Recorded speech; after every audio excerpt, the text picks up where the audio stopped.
अस्सलामुअलैकुम dear students. आज हमारा टॉपिक जोग्राफी के हवाले से है natural vegetation and wild life. हम आज नेचुरल वेजिटेशन के बारे में और वाइल्ड लाइफ के बारे में पढ़ेंगे। Natural vegetation is generally classified into the three broad categories as follows. जो नेचुरल वेजिटेशन है उसको हम तीन कैटेगरीज में हमें डिवाइड किया हुआ है। पहला है फॉरेस्ट्स। हमें पता है फॉरेस्ट्स हमारे लिए बहुत ज़रूरी है। हमें which grow where temperature and rainfall are plentiful to support a tree cover.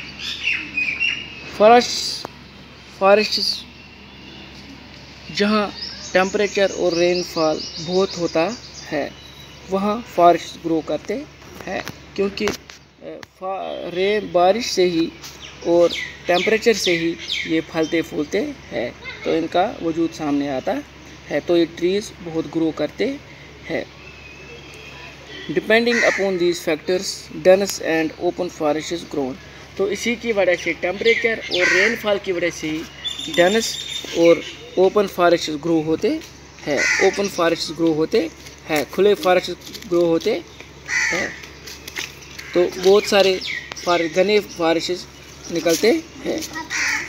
Grasslands which grow in the region of moderate rain.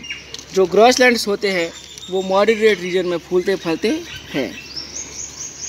इनको टेम्परेचर भी बराबर चाहिए, मॉडरेट टेम्परेचर चाहिए और रेनफॉल भी मॉडरेट चाहिए। Shrubs, thorny shrubs and scrubs grow in the dry region. जो thorny shrubs होते हैं जिनमें कांटे लगे होते हैं, जो कांटेदार होते हैं या स्क्रबज होते हैं, वो ड्राई रीजन में फूलते फलते हैं। ड्राई रीजन जैसे राजस्थान, जहाँ बहुत बारिश कम पड़ती है और वहाँ का टेम्परेचर बहुत ज़्यादा होता है, हॉट होता है, तो जैसे वहाँ कैक्टस खिलता है, तो उस कैक्टस में हमें पता है कांटे होते हैं और उसको लेस पानी की ज़रूरत होती है, बहुत कम पानी का इस्तेमाल वो करते हैं। इसलिए जो पेड़ राजस्थान में खिलते हैं उनको टेम्परेचर की बहुत ज़रूरत होती है और उनको पानी बहुत कम चाहिए होता है, इसलिए वो वहाँ फूलते फलते हैं। Forests, tropical evergreen forests, these forests are also called tropical rain forests. जो ट्रॉपिकल एवरग्रीन फॉरेस्ट्स है, ये फॉरेस्ट्स, इन फॉरेस्ट को हम ट्रॉपिकल रेन फॉरेस्ट्स भी कहते हैं। These thick forests occur in the regions near the equator. जो ये बड़े बड़े फॉरेस्ट्स होते हैं ये कहाँ खिलते हैं? उस रीजन में जो इक्वेटर के नज़दीक होता है। जो रीजन इक्वेटर के नज़दीक होते हैं ये फॉरेस्ट वहाँ खिलते हैं। And close to the tropics, और ये ट्रॉपिक्स के क्लोज होते हैं, नज़दीक होते हैं।